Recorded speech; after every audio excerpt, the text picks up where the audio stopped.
It seems movie audiences simply can't resist a dashing pilot with roguish charm. Han Solo may be the poster child for this trope, but Star-Lord is no slouch either. There's just something lovable about Chris Pratt's portrayal of Peter Quill, and today we're gonna try to put our finger on it. We're gonna be talking about why we wouldn't mind being BFFs with Star-Lord. But before you start making your best friends bracelets, take a moment to subscribe to CBR and ring that bell to become a part of our notification squad so you never miss any of our MCU videos. Coming together. Few things bring people together like a common enemy. Most other superhero movies take place on planet Earth, where there are limited escape routes for our heroes. So if an evildoer tries to take over the planet, it's imperative that they be stopped. But as Rocket Raccoon pointed out, the Guardians of the Galaxy have other options. They could always try to escape to the far reaches of the galaxy in order to evade whatever evil they face. This makes wrangling a group of different alien species even harder, since they have more options than us humans. The idea of gathering all of these people together at once is, well, daunting. But adding working together and actually being friends on top of it all, you'd have to be crazy to even attempt such a thing. But fortunately for us, Star-Lord is a pretty crazy guy. Nobody is going to argue that Star-Lord can't also be self-centered at times. But this doesn't mean he's incapable of caring for others. In the first movie, he's the main force behind getting everyone together and keeping them that way, despite their various personality conflicts. There would be no Guardians of the Galaxy if it wasn't for Star-Lord. Even he can barely force everyone to play nice, so imagine what it would be like in his absence.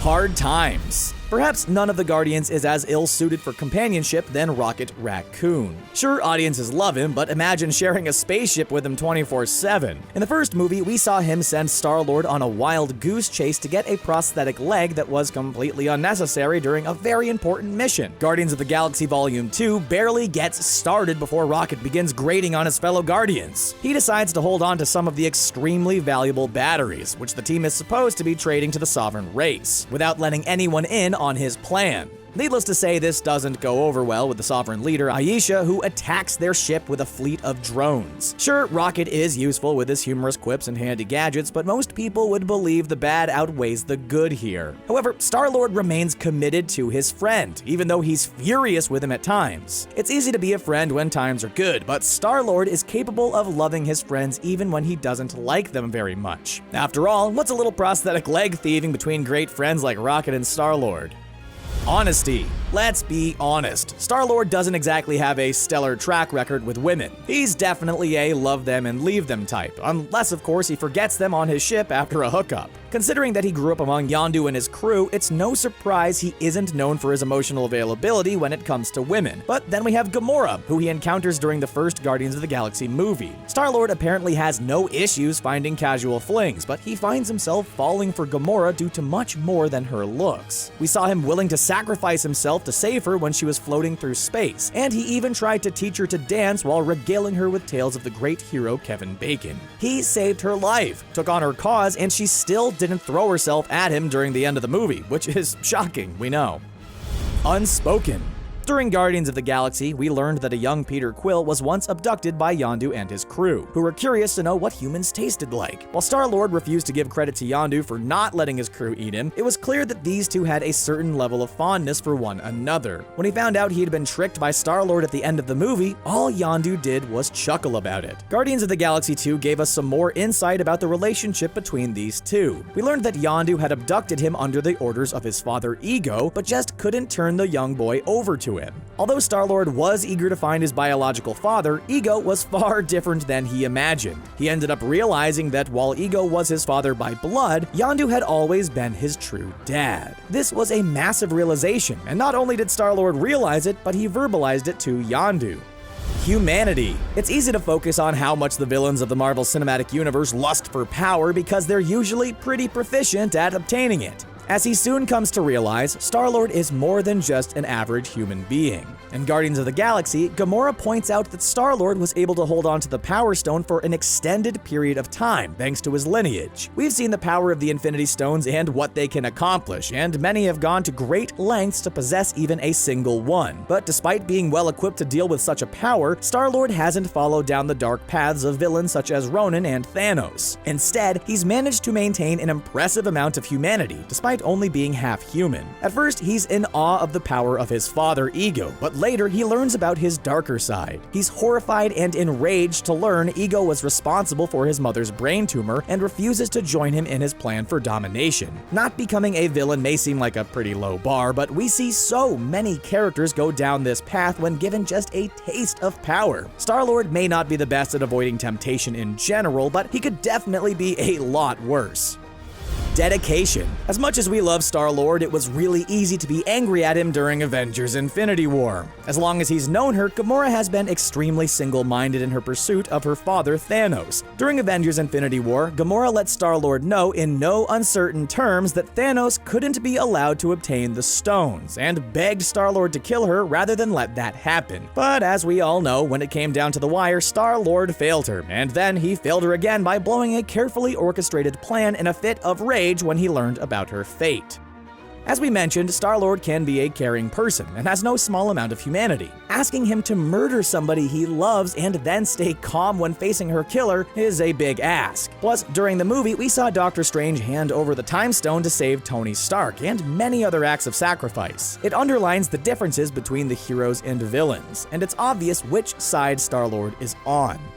Language. Whenever we see some characters on TV, we always want to know if everyone else can understand them. And in Guardians of the Galaxy, we had to wonder how much anyone could understand Groot. Sure, Vin Diesel does an admittedly impressive job of saying, "I am Groot," but can anyone really know what he's trying to say? We saw Rocket respond to his statements, but it could have just been Rocket basically talking to himself. Who was to say Groot was saying anything at all, let alone what Rocket claimed? But later, we learned that Groot does speak his own tonal language, one Rocket is capable of understanding, and during Guardians of the Galaxy 2, we saw Star-Lord speaking and responding to Groot as well. During the post-credits scene, he responded to things Groot said in a way which made it clear he wasn't just projecting. Star-Lord actually took the time to learn how to understand Groot. Although this may have backfired because now he can hear all of teenage Groot's sarcastic comments.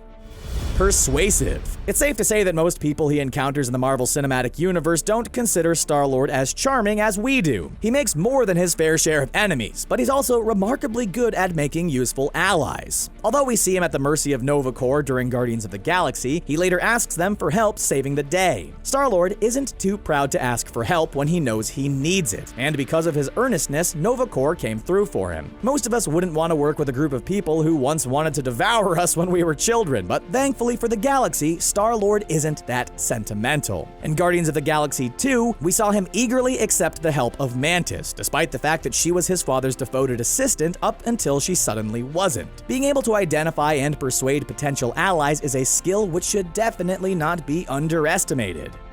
Music.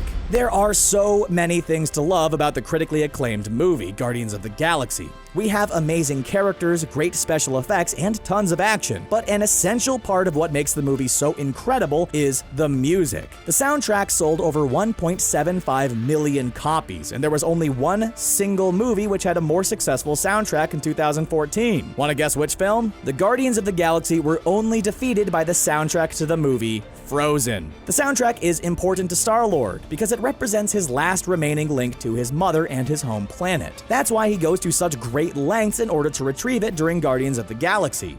Behind the scenes, director James Gunn claims the soundtrack helped set the mood for the film and get all the actors in the right frame of mind. Considering how fantastic the movie was, we have to think the soundtrack accomplished its goal. Not only do Star-Lord's mixtapes have some great songs on them, but they show a shockingly sentimental side to his character. Cleverness. Although he can certainly be crude, there's no denying that Star-Lord is also capable of being incredibly clever. We aren't saying he's book smart like Bruce Banner, Hank Pym, or some other Marvel heroes, but he's definitely street smart, or whatever the equivalent of that is, but in space, so I guess space smart. Anyway, not only is Star-Lord clever enough to figure out what needs to be done, he's not afraid to make himself look foolish in the process. When facing off against Ronan during Guardians of the Galaxy 1, he even started singing and dancing in order to distract his enemy. He may have some useful gadgets, but his unique way of looking at certain situations is truly his greatest asset. Not only does his cleverness let him come out on top during scary situations, but he can even deliver a scathing final comment to his enemies. Well, those were some reasons why Star-Lord is the man. What do you think is Star-Lord's best quality? Let us know what you think makes him a great friend in the comments section below. Then click on the subscribe button to get more MCU videos from us here at CBR. Thanks for watching!